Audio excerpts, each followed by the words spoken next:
Dushimye Imana ikidutije kubaho, ikaba yaduhaye kugira iyi sabato y'umugisha, ari twe abavuye mu birere bya Amerika namwe bo muri Canada twasanze muri bazima. Izina ry'Imana rihimbazwe. Nta gushidikanya hari byinshi byari kuduhitana mu mihanda, bakoze ingendo ndende, kuko nkatwe uvuye iwacu ukagera aha ngaha amasaha make ni 9, ubwo urumva ko naho ni kure. Rero tugiye kwigana ijambo rivuga ngo iki? Intwaro yo gutsinda ibitugerageza. Mu gitabo cy'Abaroma, uyu murongo nshaka kugira ngo abe ari wo uza kujya uzenguruka mu bwenge bw'abantu. Igice cya 8 umurongo wa 18 niwo uri buse naho ari izingiro ry'icyigisho cyacu. Abaroma igice cya 8 umurongo wa 18 haranditse hatya hati: mbonye yuko imibabaro y'iki gihe idakwiriye kugereranywa n'ubwiza tuzahishurirwa. Noneho kugira ngo tuze kubona uko turwana, buri muntu amenye intambara, ariko agomba kuba azi yuko n'imibabaro yo muri iki gihe ntabwo ikwiriye kugereranywa n'ubwiza tuzagenza dute? Tuzahishurirwa. Noneho ubwo mu ntwaro zo kugira ngo umuntu ashobore kurwana niyo umugerageza, ni uko afite kwizera. Ngo ni iki uyu murongo uri kubwira umuntu? Mbonye yuko imibabaro y'iki gihe idakwiriye kugereranywa n'ubwiza tuzahishurirwa. Ubwo intwaro ya mbere yitwa kwizera, iya kabiri yitwa gusenga. Zasoma muri Matayo, Yesu abwira abigishwa, arababwira ati: nuko musenge kugira ngo mutajya mu moshya. Iya gatatu yitwa kwihangana.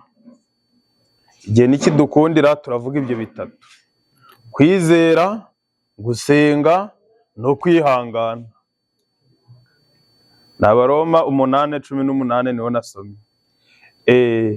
Noneho uyu murongo utubwiye ngo mbonye yuko imibabaro y'iki gihe idakwiriye kugereranywa n'ubwiza tuzahishurirwa. Turaza kwibaza iyo mibabaro ni iyihe? Ubwiza bwo tuzahishurirwa bwo bumeze bute? Kuko hari igihe tujya tubaho tutazi ubwo bwiza tuzahishurirwa uko bumeze, tugasa naho tubugabanije bukajya hasi. Imibabaro turi guhura nayo ikaruta ubwo bwiza bw'ibyo tuzahishurirwa. Ko na tutari kujyana. Noneho muri iki gitabo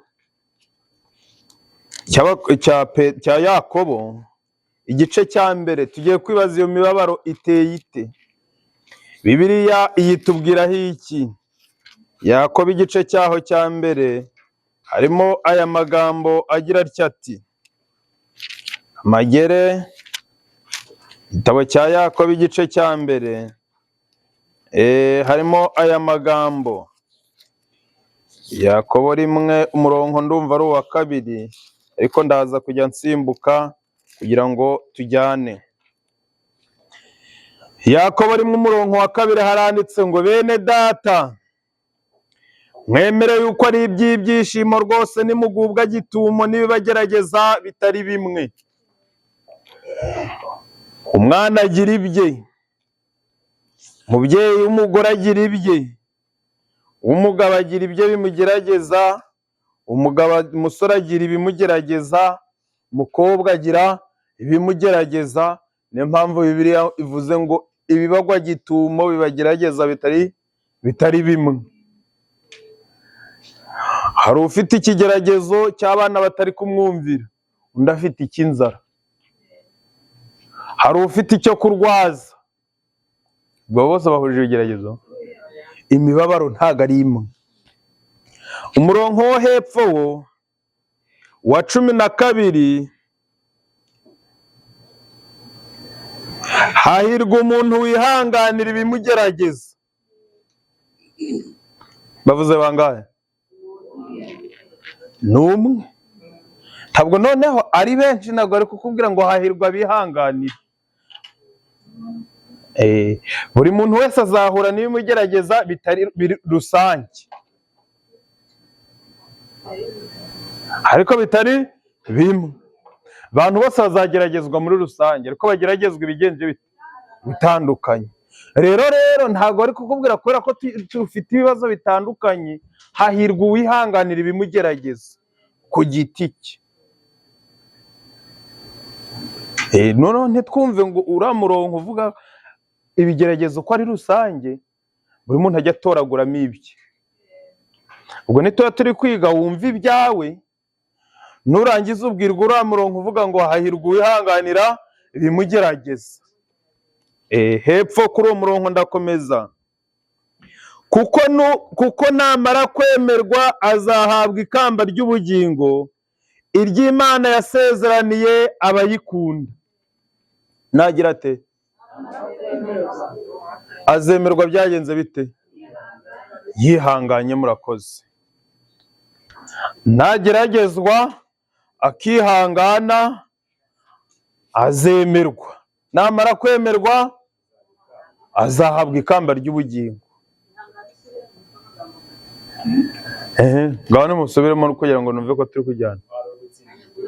Intwaro yo gutsinda ibitugerageza. Umuntu ufite igitabo cy'umurimo w'umukirisitu aze kukintiza, kugira ngo mwumve intambara abantu benshi bahura nazo zitandukanye. Hariya ndi kubona cyabonetse.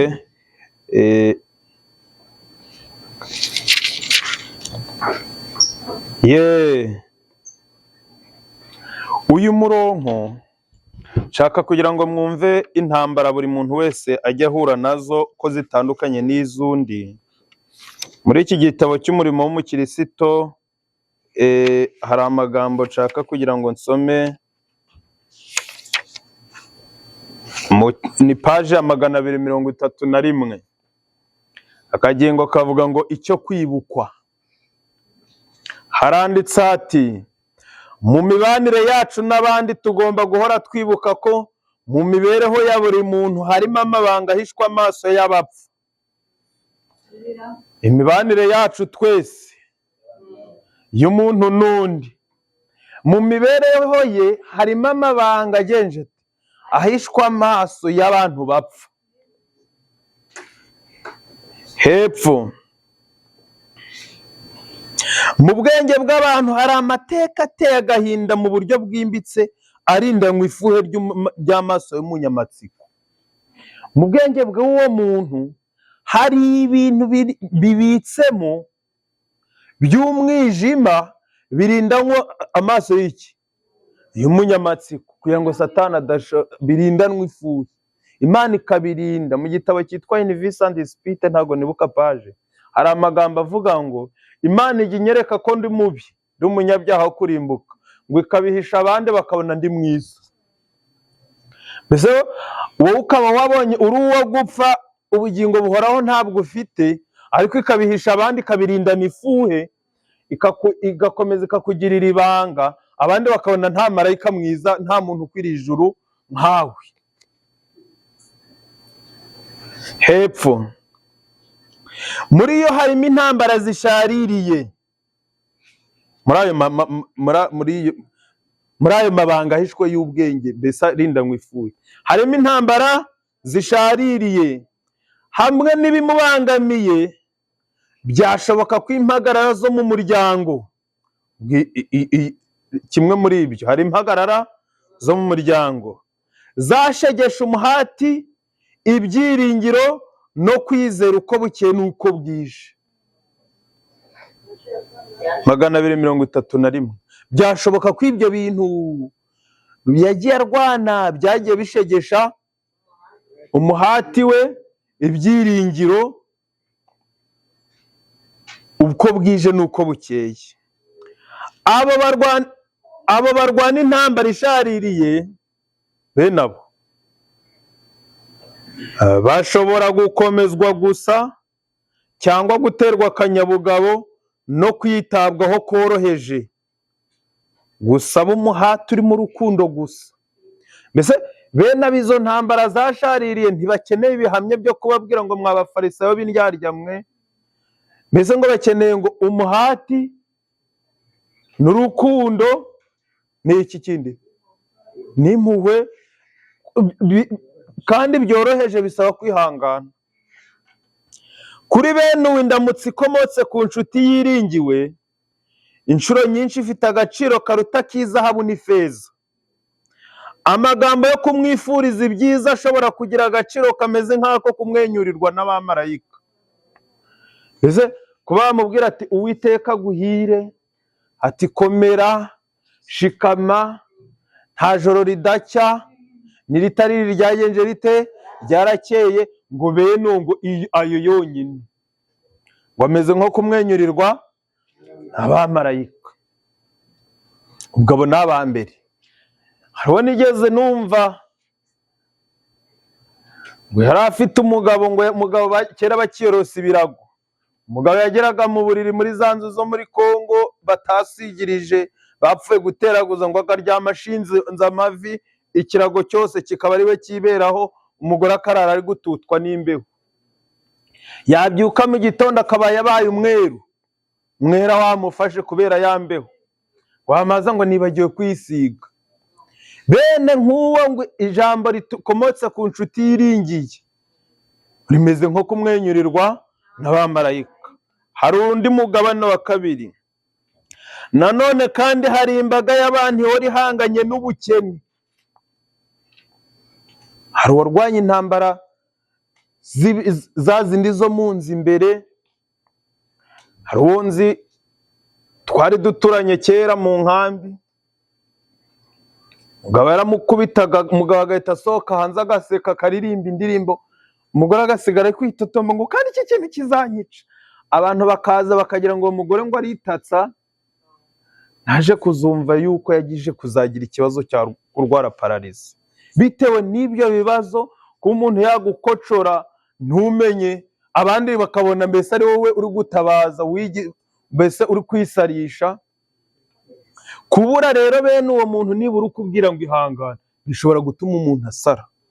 Muri iki gitabo kugira ngo mwumve, ndakomeza hariya paji ya 59 hano mu ntekereza imico n'ubumuntu, ariko ngereka muzaba ariho muhera, ariko 60 niho nshaka ngo ni ya mbere. Hari isano ya bugufi iri hagati y'intekerezo n'umubiri. Hari isano ya bugufi hagati y'intekerezo n'umubiri. Iyo kimwe gikozweho ikindi kibabarana nacyo. Mbese niba umuntu mu bwenge bwe hadatuje, ataguwe neza, ubwo n'umubiri uragenza ute? Urarwara, ufatanye n'izo ntekerezo kubabara. Niba intekerezo zifite umudendezo kandi zituje bitewe no kunezezwa n'inshingano wakoze no kunyurwa ugira gukomotse mu gutera abandi kunezerwa, bizatera ibyishimo bizagera mu mpagarike yose, bizatera amaraso gutembera neza kandi bihembura umubiri wose. Umugisha w'Imana ni imbaraga ikiza, kandi abakorera bagenzi babo ibyiza ku buntu bazabona ibyiza bihebuje bigera ku mutima no ku buzima bwabo. Mbese kwa kundi umuntu yafashe akanya akavuga ati ngiye gukorera neza runaka, kumva mwifurije ibyiza, ngo umubiri nawe utangira kunezeranwa n'izo ntekerezo. Hepfo, ubwonko ni urugingo rw'intekerezo kandi rukaba igikoresho cy'ubwenge gitegeka umubiri wose kugira ngo izi ngingo zose z'impagarike zigire ubutaraga. Ubwonko nabwo bugomba kuba bufite ubutaraga, kandi amaraso aboneye ntiyatera ubutaraga bw'ubwonko. Iyo habayeho akamenyero keza mu mirire n'iminywere ariko gatuma amaraso ahora n'isuku, icyo gihe ubwonko buba bugaburiwe neza. Hepfo, rimwe na rimwe gutekereza bitera indwara. Rimwe na rimwe bitera indwara, kandi akenshi bigatuma yiyongera. Benshi bakomeza kuba ibimuga mu buzima bwabo bwose, kandi bari kugira ubuzima bwiza yaba batekerezaga ko babugira koko. benshi bari kuzagira ubuzima bwiza ngo yaba mu ntekerezo zabo batekerezaga ko bagenza bate, ko babugira. Hepfo nanone kandi hari abandi bantu ba kabiri ngo bahora bahanganye n'intambara y'ubukene, bajya bakora cyane nyamara bakabona bike.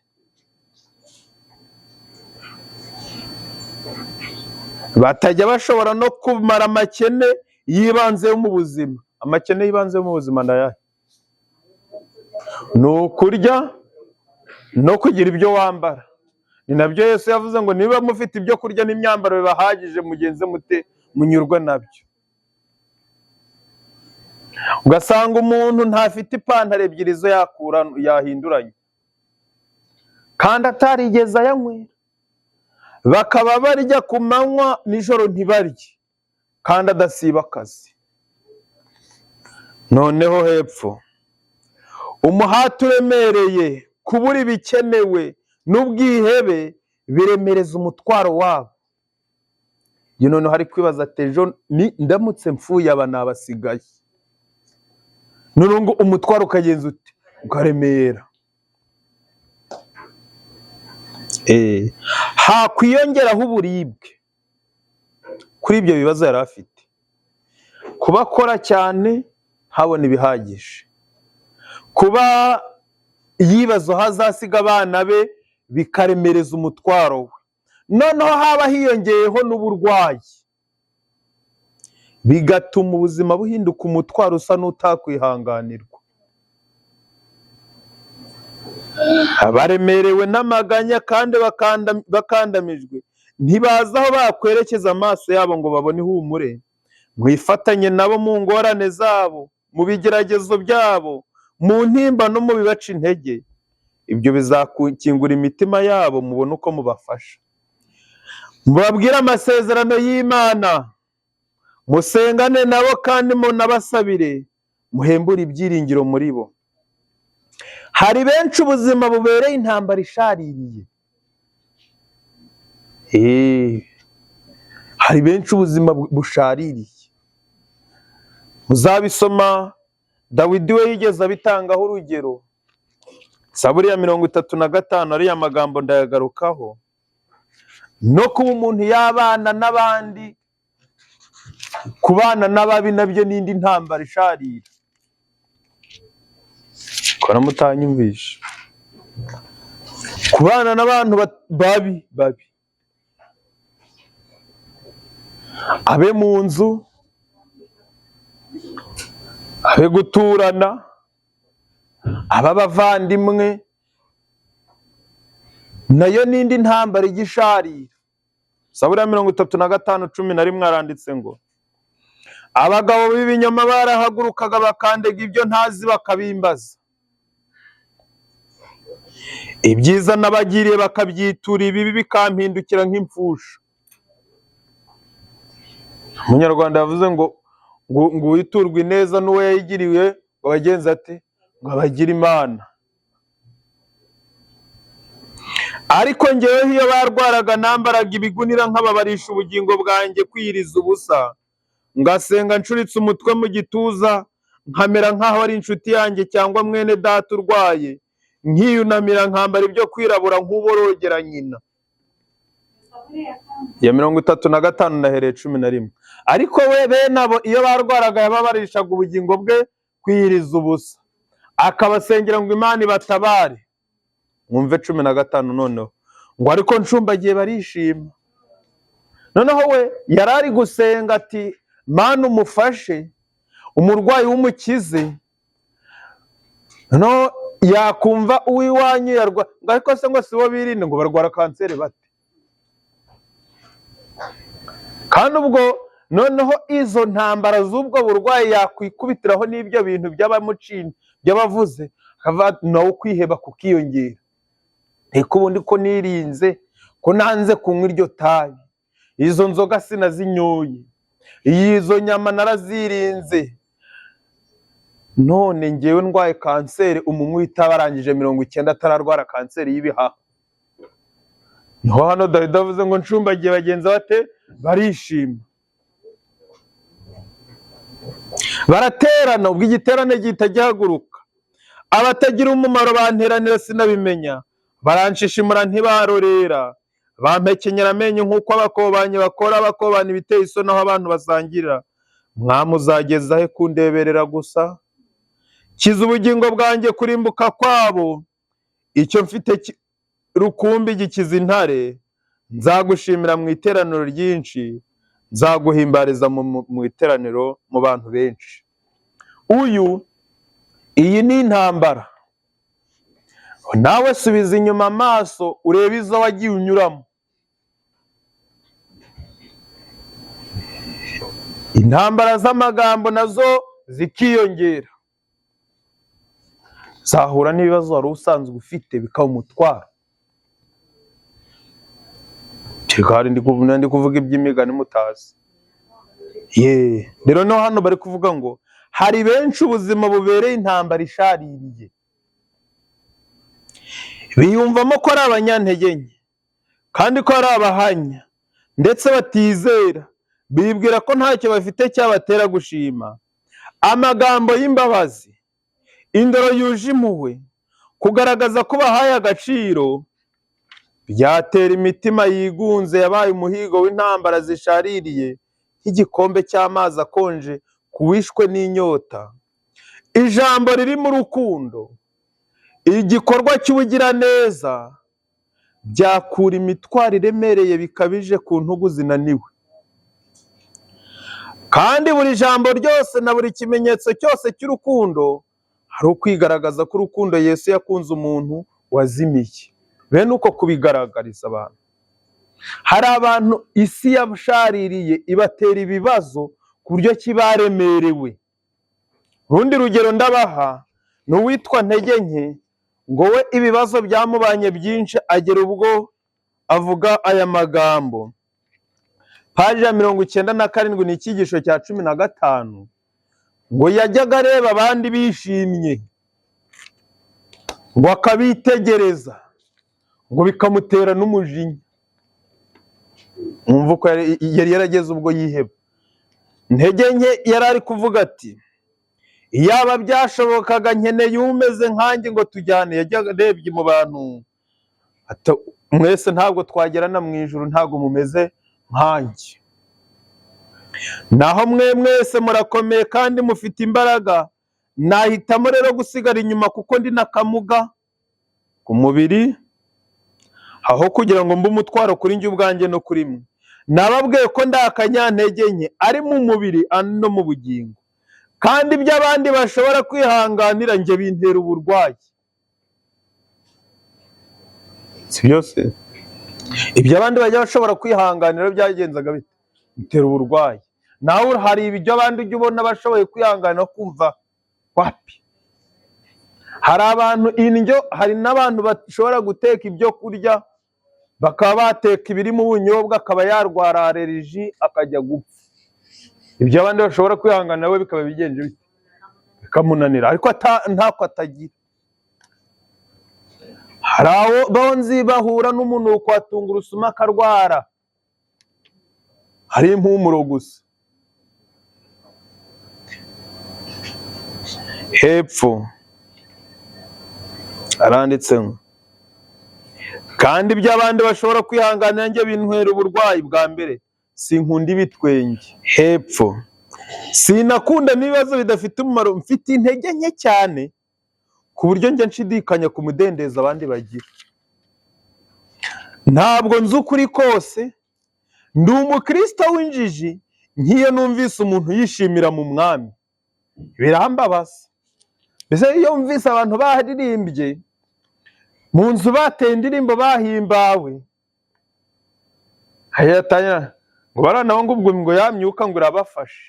Mbese niyumve ko iyo abantu bari kwishimira mu mwami bakumva bitagenje bite, nabyo biramubabaza. Kuko njye meze nk'umuntu w'umunyantege nke uri mu banyembaraga, cyangwa nk'umurwayi uri mu bazima. Mbese ndagayitse ku buryo ki ntazi icyo nakora, yewe koko abanyerera bagenewe gusekwa. Noneho akaba asigaye yubatse hariya ari kuvuga ngo abanyerera bagenewe gusekwa, ku buryo ki yahuye n'ibibazo bimuca intege, ngo ariko yari afite icyiza kimwe, ngo yari afite intwaro yitwaga kwizera kuruta ibindi byose. Nubwo yahoranaga ayo mafuti, yahura n'ibibazo bigahirika, yahura n'ibyago bikamugusha hasi akaremba, ngo ariko yari afite kimwe cyitwaga kwizera, n'ibyiza byajyaga bimugusha. Buriya hari igihe ushobora kumva umuntu yabyaye, hakaba umuntu uhita atekereza ngo se ejo bundi ngo yari afite uruhinja, ngo baranabo ngo bagiye bareka izo ndahekana. Mbese ibyo byiza byo kumva umwana yabonetse, umuntu ntaba ari byo atindaga, agahita atinda ku bidakwiriye. Sinzi niba muri kumva, ibyiza nabyo byamuteraga kurwara. Noneho izi ntambara zose zishaririye mu buzima bw'umuntu, ari umwana arazifite. Uzarebe iyo bari ku ishuri bafite ibizamini ubona yahangayitse, ibiro bikagabanuka bigashira, si byose?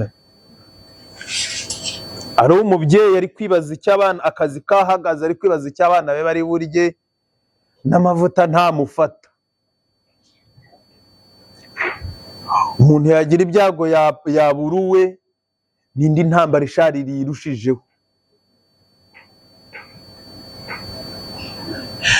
Ibintu byose bitandukanye, uburwayi bwinshi cyane buhora bwibasira mu muryango, ukaba uzi ngo wakoze, uzi ngo ugiye kugira ikindi kintu ugeraho, ugiye kugura inzu, ugiye gukora iki, umuntu wawe akaba ararwaye, ubwo ya mafaranga yari yarateguriwe icyo yose akajya kukuvuza. Noneho wahura n'abantu nabo basa naho bwayaze ubwonko, muzasoma mu gitabo cya Maranata, ngo abatuye mu isi bameze nk'abarwayi bo mu mutwe, akaba aravuze ngo ariko ngo bariya bo ngo aho bakoreye ngo bageze kuki. Mu bwenge bwa muntu harimo ibyo bibazo byinshi birindanywe ifuhe amaso y'umunyamatsiko. Rero mu gitabo cy'abakozi babwiriza ubutumwa hari amagambo avuga ati intsinzi kugira ngo dushobore kuzigeraho z'ibi bibazo byose twavuze, kuko ntabwo nshaka kubitinda, ahubwo nshaka gutinda ku ntwaro ku muntu yatsinda. Haranditse paje 259, icyigisho cya 56. Intsinzi z'agahebuzo zagezweho mu murimo w'Imana ntizakomotse ku bihamya bitanga nk'ubuhanga, tubuyana si ku gitinyiro gikomeye cyangwa ubutunzi bwinshi, ziboneka mu cyumba cy'amasengesho, basengana Imana umwete, batakambana kwizera, bagasingira ukuboko kwishobora byose ngo kubaha imbaraga. Mwumve mbega ukuntu mu kwizera no mu gusenga nyakuri hari imbaraga zikomeye. Mbega ukuntu mu kwizera no gusenga nyakuri harimo imbaraga yenjiti ikomeye. Niyo maboko abiri umuntu asingiriza imbaraga z'urukundo rutagira iherezo. Amaboko abiri mbese ufite yo kugira ngo ushobore gukurura, umere nka Yakobo ngo wakiranye na marayika, marayika amubwira bati Yakobo wariganije mwene Sata, ariko nawe yatumye wari warasezeranye ko umugisha uzaba uwanjye, ni mama wabintegetse. Ngo marayika akamwemeza ibyaha muri kuriya gukirana kwa Yakobo na marayika, ngo yamwerekaga icyaha cye, Yakobo agashaka igihamya, ngo akamubwira ati dore n'ejo bundi wamenye ko Leya yabaye umugore wawe, ntiwatuza ngo abe ari we ugira umugore. Ati na data buko yarandiganije, njye nakundaga Rasheli sinashakaga Leya. Maze ngo muri iryo kirana ngo akomeza gukirana na marayika, marayika amwemeza ibyaha bye Yakobo atabishaka. Ngo igihe kigeze Yakobo noneho umutima urameneka, yumva noneho aremeye, aratsindwa. Niho yavuze ati sinkure ku rutampaye iki.